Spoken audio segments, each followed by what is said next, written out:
going for 1 p.m. Pacific time on Saturday, April 26th. And late yesterday, I made a video about a breaking story from the Politico, talking about how a 2-year-old American citizen had been illegally deported to Honduras. Her due process rights were violated, and a judge is now investigating and has set a hearing for May about this. And just really quickly here, deported is not actually the correct word. You cannot deport somebody from their country of origin. She was kidnapped. She was human trafficked by the American government. But regardless, her constitutional rights were clearly violated, and she was ejected from a country where she is an American citizen.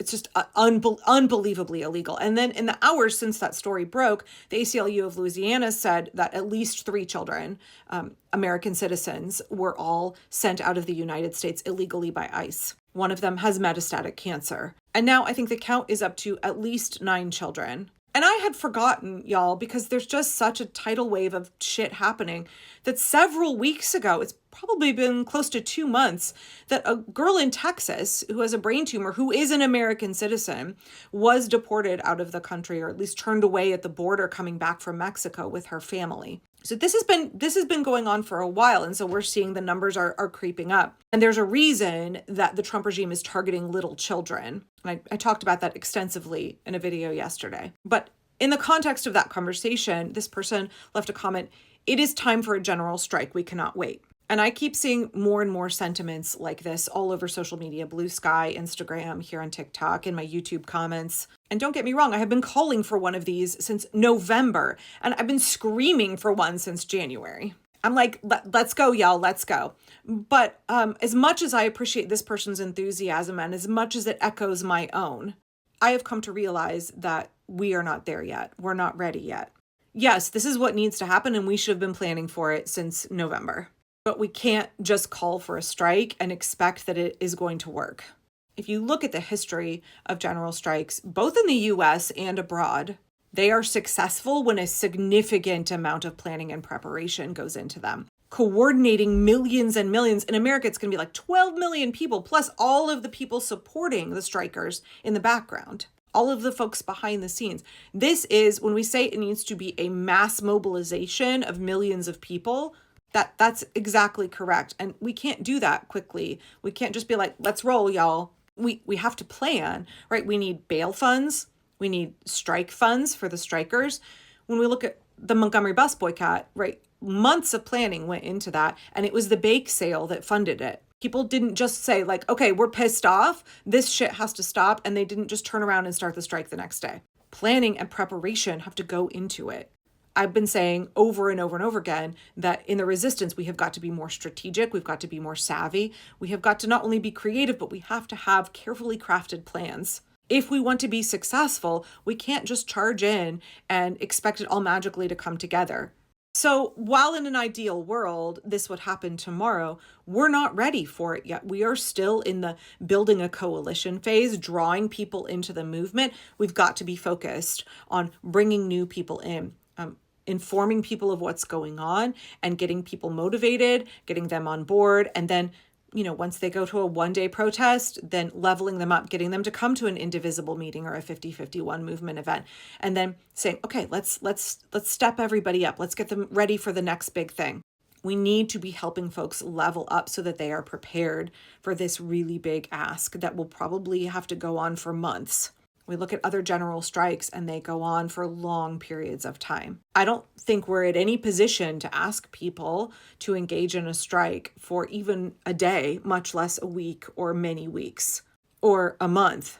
Not only are we still in the process of gathering people, but we're also in the process of building that scaffolding behind everybody, that support network, so that the strike will be successful. That is all really good and necessary work. It's not as sexy as the actual striking itself. It is all of the, washing dishes of the revolution. It's not the stuff that is eye-grabbing, that is really, appealing to everybody. But that preparation and that planning must happen in order for a strike to be successful. Recently, Dr. Erica Chenoweth, who is an expert on toppling authoritarian regimes through nonviolent resistance, said that there are 2 really big key parts to a successful general strike. One is being able to call it.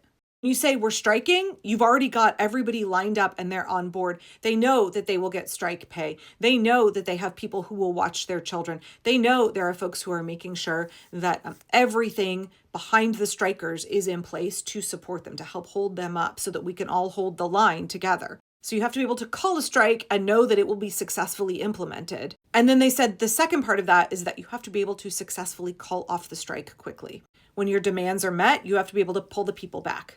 And that shows that the people are united, they're working as a team, that the leaders of the strike actually are leaders, and that they can command millions of people to work in a coordinated fashion. That is incredibly important, to be able to pause the strike, to call it off very quickly. If your demands are met, you can say, cool, I'm in charge of all these folks. We got what we wanted. We're stepping back now. That kind of solidarity amongst the strikers is really crucial. It tells the opposition, it tells the authoritarians, oh, these folks are united against us. They move as a unit. They've got their shit together. They are not easily divided. And it gives you credibility as a movement when you say, we will withhold our labor until you give us X. Then they give you X, then you re-engage your labor. Show that you have integrity, you can be trusted. You are somebody that can be negotiated with. Now, that's not as important for dealing with the Trump regime. It's more for the corporations and institutions that are going to need to pivot their loyalty away from a dictator and toward the people. So yes, we do need this, and no, we can't wait. But if you are impatient for a general strike and you are not actively working to prepare for one, I encourage you right now to start putting all of this pent-up energy into the planning phase, into the preparation. Get on board with your local grassroots organizations who are right now actively coordinating, actively building the power, building the people, building the resources to pull this off. This work, this foundational work is being done right now. So get in on it, jump on board and help out. Again, this is not the sexy part of the revolution, but this is the part that is critical to making sure that the resistance against fascism will be successful. The more people who lend their resources, their expertise, their time, their energy to that preparation, the quicker we will get to this. And the sooner this nightmare will all be over and we can start building the kind of America that we want to have. All those dreams for a more just and equitable society that works for the American people, not for big business, puts people and the planet above profit, a government that serves working class people instead of a handful of billionaires, uses our tax dollars to fund the programs that care for us and give us a better quality of life, instead of just fattening the wallets of the people who are currently exploiting us and making us suffer. If that's the future that we want, then we need to be urgently engaged in the preparation for a general strike.